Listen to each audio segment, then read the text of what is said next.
ಇಲ್ಲಿಲ್ಲ ಕತ್ತರಿ. बोलो भारत माता की. ಒಟ್ಟಾಗಿ ಪ್ರಧಾನಿ ನರೇಂದ್ರ ಮೋದಿ ಜಿ ಅವರಿಗೆ ಭಾರತ್ ಮಾತಾ ಕಿ.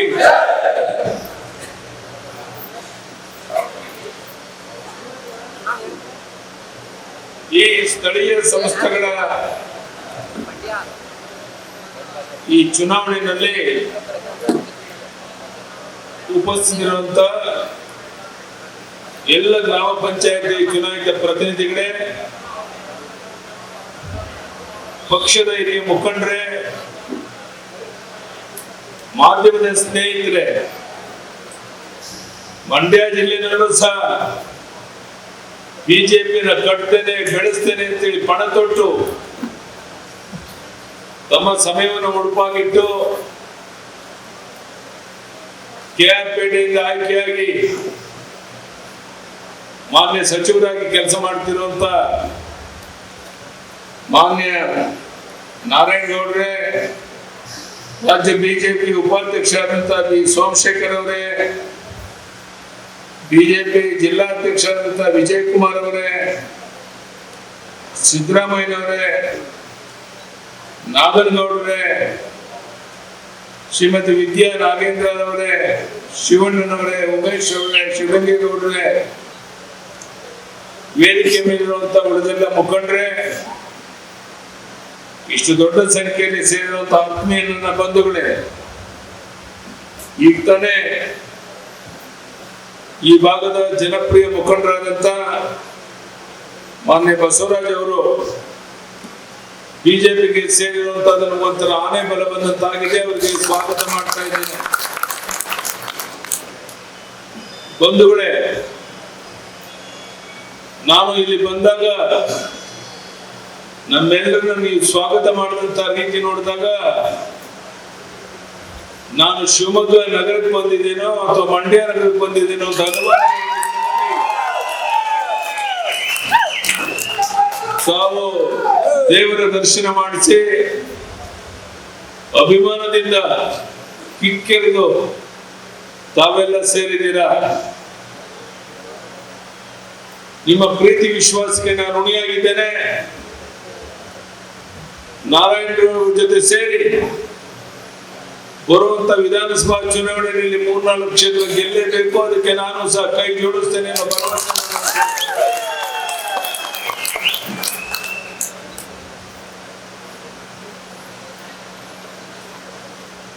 ನಾನು ಒಂದು ಮಾತನ್ನು ಹೇಳಕ್ಕೆ ಇಚ್ಛೆ ಪಡ್ತೇನೆ. ಮೈ ಶುಗರ್ ಸಕ್ಕರೆ ಕಾರ್ಖಾನೆ ಈ ಹಿಂದೆ ನಿಂತಾಗ ಸುಮಾರು 350-400 ಕೋಟಿ ರೂಪಾಯಿನ ಕೊಟ್ಟು ಪ್ರಾರಂಭ ಮಾಡಿಸಿದೆ. ಅನೇಕ ಕಾರಣಗಳಿಂದ ನಿಂತೋಯ್ತು. ಈಗ ಪ್ರಾರಂಭ ಮಾಡೋಣ ಅಂತ ಹೇಳಿ ಯೋಚನೆ ಮಾಡಿದಾಗ ಈ ಭಾಗದಲ್ಲಿ ಆ ಬಗ್ಗೆ ಭಿನ್ನಾಭಿಪ್ರಾಯಗಳು ಇದ್ದಿದ್ದರಿಂದ ಅದನ್ನು ಪ್ರಾರಂಭ ಮಾಡಕ್ಕಾಗಿಲ್ಲ. ಎಲ್ಲ ಭಿನ್ನಾಭಿಪ್ರಾಯಗಳನ್ನು ಮರೆತು ಒಮ್ಮತದಿಂದ ಒಂದು ನಿರ್ಧಾರವನ್ನು ತಗೊಂಡು ನೀವು ಬಂದ್ರೆ ಬಸವರಾಜ ಬೊಮ್ಮಾಯಿ ಅವರಿಗೆ ಹೇಳಿದ ತಕ್ಷಣ ಶುಗರ್ ಫ್ಯಾಕ್ಟರಿನ ಪ್ರಾರಂಭ ಮಾಡೋದಕ್ಕೆ ನಾವು ಸಿದ್ಧ ಇದ್ದೇವೆ ಅನ್ನೋ ಭರವಸೆಯನ್ನು ನಾನು ಕೊಡ್ತಾ ಇದ್ದೇನೆ. ಕಬ್ಬು ಬೆಳೆದ ನಮ್ಮ ರೈತರಿಗೆ ಅನುಕೂಲ ಆಗಬೇಕು ಅಂತ ಪಾಂಡವಪುರದಲ್ಲಿ ಕಾರ್ಖಾನೆ ಪ್ರಾರಂಭ ಆಗಿರುವಂತಹದ್ದು ನಿಮಗೆಲ್ಲ ಗೊತ್ತಿರುವಂತ ಸಂಗತಿ. ಮುರುಗೇಶ್ ಜಾನಿ ಅತ್ಯಂತ ಪ್ರಾಮಾಣಿಕವಾಗಿ ಅಲ್ಲಿ ಶುಗರ್ ಫ್ಯಾಕ್ಟರಿನ ನಡೆಸುವಂತ ಕೆಲಸವನ್ನು ಮಾಡ್ತಾ ಇದ್ದಾರೆ. ನಾನು ಕಾಂಗ್ರೆಸ್ ಮುಖಂಡರಿಗೆ ಇಚ್ಛೆ ಪಡ್ತೇನೆ, ಕೇವಲ ಹಣದ ಬಲದಿಂದ, ಹೆಂಡದ ಬಲದಿಂದ, ತೋಳ್ ಬಲದಿಂದ, ಅಧಿಕಾರ ಬಲದಿಂದ ಜಾತಿಯ ವಿಷ ಬೀಜ ಬಿತ್ತಿ ಚುನಾವಣೆಯಲ್ಲಿ ಗೆಲ್ತೇವೆ ಅನ್ನೋ ಭ್ರಮೆನಲ್ಲಿ ನೀವೇನಿದ್ರೆ ಅದಕ್ಕೆ ದೇಶದ ಜನ ಉತ್ತರವನ್ನು ಕೊಟ್ಟಿದ್ದಾರೆ. ಪ್ರಧಾನಿ ನರೇಂದ್ರ ಮೋದಿ ಅವರ ನೇತೃತ್ವದಲ್ಲಿ 26 ರಾಜ್ಯಗಳಲ್ಲಿ ಬಿಜೆಪಿಯ ಸರ್ಕಾರ ಇದೆ. ಕಾಂಗ್ರೆಸ್ನವರ ಅಡ್ರೆಸ್ ಇಲ್ಲ. 400 ಲೋಕಸಭೆ ಸ್ಥಾನ ಗೆಲ್ತಾ ಇದ್ದಂತವರು ಈ ಕೇವಲ 44-45 ಇಳಿದು ಲೋಕಸಭೆಯಲ್ಲೂ ಸಹ ಅವರ ಮಾತಿಗೆ ಯಾವುದೇ ಗೌರವ ಇಲ್ಲದ ರೀತಿಯಲ್ಲಿ ಇರುವಂತಹದ್ದು ನೀವೆಲ್ಲ ಗಮನಿಸಿದ್ದೀರಾ ಅಂತ ನಾನು ತಿಳ್ಕೊಂಡಿದ್ದೇನೆ. ಕರ್ನಾಟಕದಲ್ಲಿ ಒಬ್ಬೊಬ್ಬರಿಂದ ಸ್ವಲ್ಪ ಉಸಿರಾಡ್ತಾ ಇದ್ದಾರೆ. ಆ ಉಸಿರಾಟ ನಿಲ್ಲಿಸಬೇಕು ಅಂದ್ರೆ ಈ ಚುನಾವಣೆಯಲ್ಲಿ ನಮ್ಮ ಅಭ್ಯರ್ಥಿಯಾದಂತ BC ಮಂಜು ಅವರನ್ನ ಮೊದಲನೇ ಪ್ರಾಶಸ್ತ್ಯ ಮತವನ್ನು ಕೊಡೋದ್ರ ಮೂಲಕ ಗೆಲ್ಲಿಸ್ಕೊಡ್ಬೇಕು ಎಂದು ಕೈ ಜೋಡಿಸಿ ಪ್ರಾರ್ಥನೆಯನ್ನು ಮಾಡ್ತೇನೆ. ತಮಗೆ ಗೊತ್ತಿರಲಿ, ಇದೇ ತಿಂಗಳು 10ನೇ ತಾರೀಕು ಚುನಾವಣೆ ತಾಯಿ ಬೆಳಿಗ್ಗೆ 8 ಗಂಟೆಯಿಂದ 4 ಗಂಟೆವರೆಗೆ ಮಾತ್ರ. 8 ಗಂಟೆಯಿಂದ 4 ಗಂಟೆವರೆಗೆ. ನಾನು ಹೊಲಗದ್ದೆಗೆ ಹೋಗ್ಬಿಟ್ಟು 4:15 ಬಂದ್ರೆ ಅಲ್ಲಿ ಅವಕಾಶ ಸಿಗೋದಿಲ್ಲ. ಎರಡನೇದು, ನಿಮ್ಮ ಮತದಾನ ಕೇಂದ್ರದಲ್ಲೇನೆ ಚುನಾವಣೆ ನಡೆಯುತ್ತೆ. ಮತದಾನ ಮಾಡುವಂತ ಅವಕಾಶ ನಿಮಗಿದೆ. ನಿಮ್ಮ ಮತದಾನ ಕೇಂದ್ರದಲ್ಲಿ, ನಿಮ್ಮ ಗ್ರಾಮ ಪಂಚಾಯತಿನಲ್ಲಿ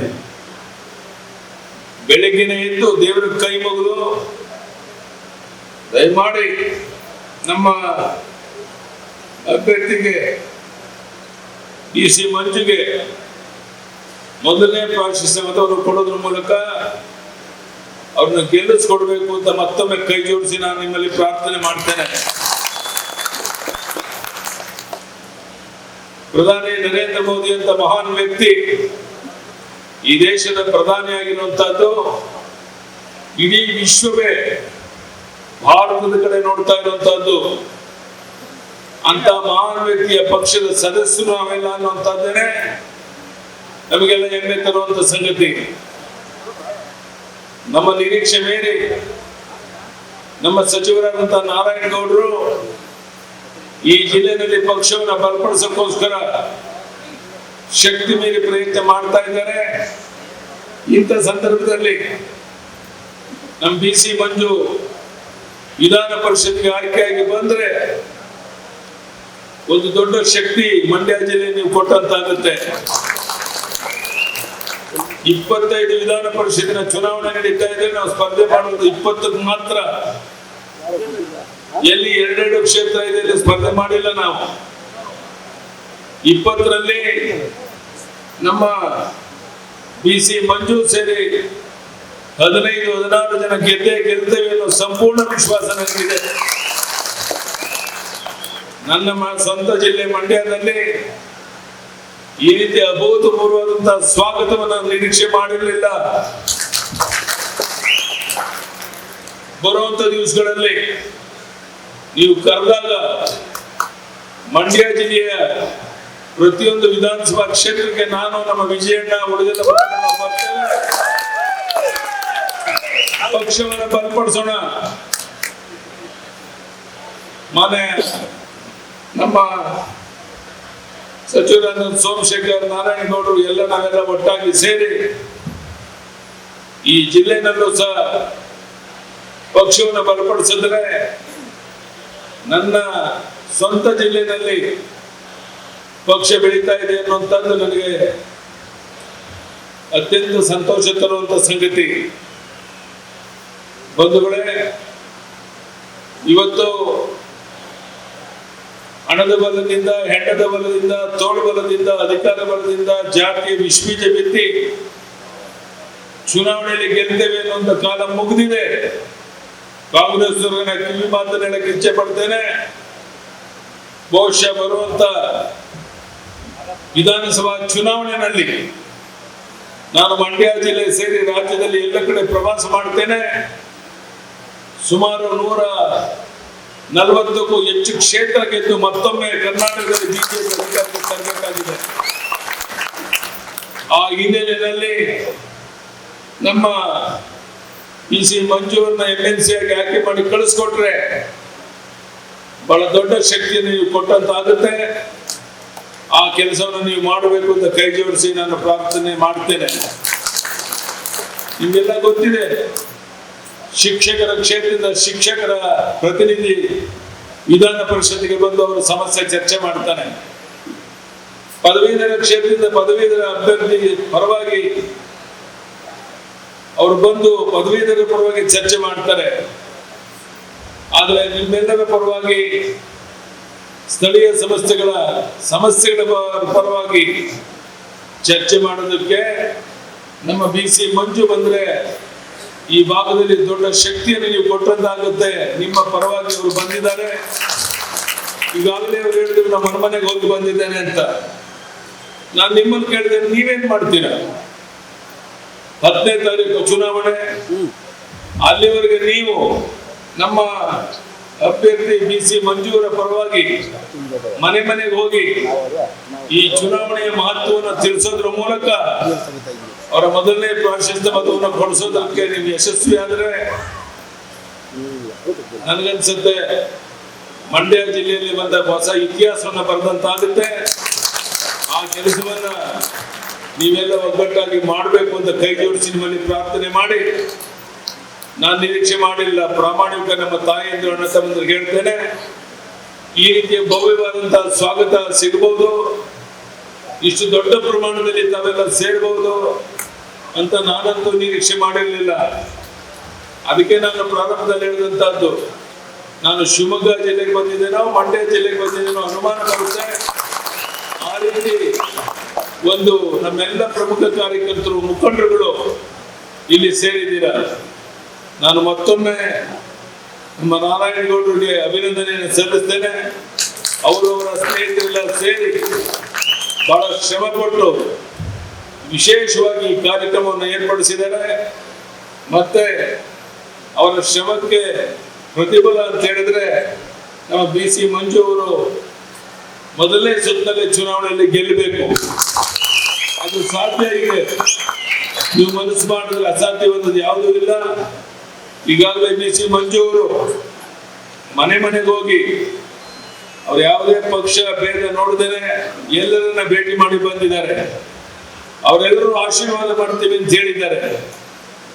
ಯಾರು ನಿಮ್ಮ ಮಧ್ಯೆ ಇದ್ದು ನಿಮ್ಮ ಕೆಲಸಕ್ಕೆ ಸ್ಪಂದಿಸ್ತಾರೋ ಅಂತ BC ಮಂಜುಗೆ ನೀವು ಸಹ ನಿಮ್ಮ ಊರಲ್ಲಿರುವಂತಹ ಮತದಾರನ ಭೇಟಿ ಮಾಡಿ 10ನೇ ತಾರೀಕು ಆಯಾ ಗ್ರಾಮ ಪಂಚಾಯತಿನಲ್ಲೇ ಚುನಾವಣೆ ನಡೆಯೋದ್ರಿಂದ ಬೆಳಿಗ್ಗೆನೆ 8ರಿಂದ 9 ಗಂಟೆ ಒಳಗಾಗಿ ನಮ್ಮೆಲ್ಲರ ಬೆಂಬಲಿಗರು ವೋಟ್ ಮಾಡುವಂತ ನೀವೆಲ್ಲ ವಿಶೇಷ ಪ್ರಯತ್ನ ಮಾಡಬೇಕು ಅಂತ ಕೈ ಜೋಡಿಸಿ ಪ್ರಾರ್ಥನೆ ಮಾಡಿ.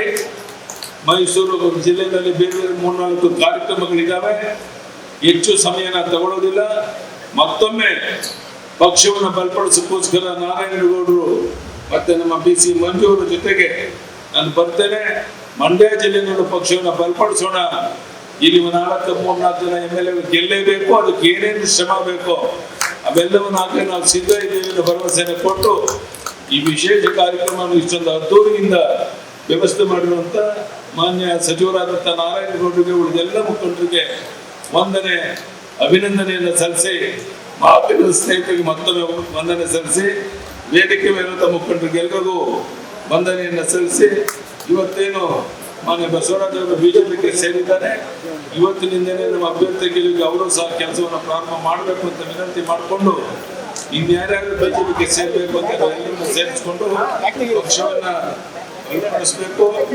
ಮತ್ತೆ ಯಾವುದೇ ಪಕ್ಷದ ಜೊತೆಗೆ ನಮ್ಮ ಹೊಂದಾಣಿಕೆ ಇಲ್ಲ. ಕೆಲವರು ಹೇಳ್ತಾ ಇದ್ದಾರೆ ಹೊಂದಾಣಿಕೆ ಪ್ರಶ್ನೆ ಇಲ್ಲ. ನಮ್ಮ ಅಭ್ಯರ್ಥಿ ಏನಿದ್ದಾರೆ ಅಲ್ಲಿ ನಾವು ಹಗಲು ಕೆಲಸ ಮಾಡ್ತೇವೆ. JDS ಅವ್ರ ಅಭ್ಯರ್ಥಿ ಇಲ್ಲದೆ ಇರುವಂತ ಕಡೆ ನಮ್ಮ ಬೆಂಬಲವನ್ನು ಕೊಡಿ ಕೇಳಿದ್ದೇವೆ ಹೊರತು ಬೇರೆ ಯಾವುದೇ ಕಾರಣಕ್ಕೂ ಅಲ್ಲ. ಅದನ್ನು ಯಾರು ತಪ್ಪು ಗ್ರಹಿಕೆಯನ್ನು ಮಾಡ್ಕೊಳ್ಳುವಂತ ಅಗತ್ಯ ಇಲ್ಲ. ಇಲ್ಲಿ ನಮ್ಮ ಅಭ್ಯರ್ಥಿಗೆ ನಾವೆಲ್ಲ ಒಟ್ಟಾಗಿ ಕೆಲಸ ಮಾಡಬೇಕು. ಯಾವುದೇ ಹೊಂದಾಣಿಕೆ ಪ್ರಶ್ನೆ ಮಂಡ್ಯ ಜಿಲ್ಲೆಯಲ್ಲಿ ಇಲ್ಲ ಅನ್ನೋ ಮಾತನ್ನ ಮತ್ತೊಮ್ಮೆ ಸ್ಪಷ್ಟ ಮಾಡಿ ನಮ್ಮ ಅಭ್ಯರ್ಥಿನ ಗೆಲ್ಲಿಸಬೇಕು ಅಂತ ವಿನಂತಿ ಮಾಡಿ ನಾನು ಮಾತನ್ನು ಮುಗಿಸ್ತೇನೆ. ಜೈ ಕರ್ನಾಟಕ. ಹೋಗಬೇಕಾದ್ರೆ ಮುಂದಿನ ಸಭೆಗೆ ಲೇಟ್ ಆಗ್ತಾ ಇದೆ, ಯಾರು ಅಡ್ಡ ಬರಬೇಡಿ. ಏನ್ ಹೇಳ್ಬೇಕು ಎಲ್ಲರೂ ನಾನು ಹೇಳಿದ್ದೇನೆ. ದಯವಿಟ್ಟು ಮುಂದಿನ ಕಾರ್ಯಕ್ರಮಕ್ಕೆ ಇವೆಲ್ಲ ಅವಕಾಶವನ್ನು ಮಾಡ್ಕೊಳ್ಬೇಕು ಅಂತ ಪ್ರಾರ್ಥನೆ ಮಾಡಿ ಮತ್ತೊಮ್ಮೆ ಇಲ್ಲಿ ಸೇರುವಂತ ಎಲ್ಲ ಮುಖಂಡರಿಗೆ ಅಭಿನಂದನೆ ಸಲ್ಲಿಸಿ ನಾನು ಮಾತನ್ನು ಮುಗಿಸ್ತೇನೆ. ಧನ್ಯವಾದಗಳು. ನಮಸ್ಕಾರ.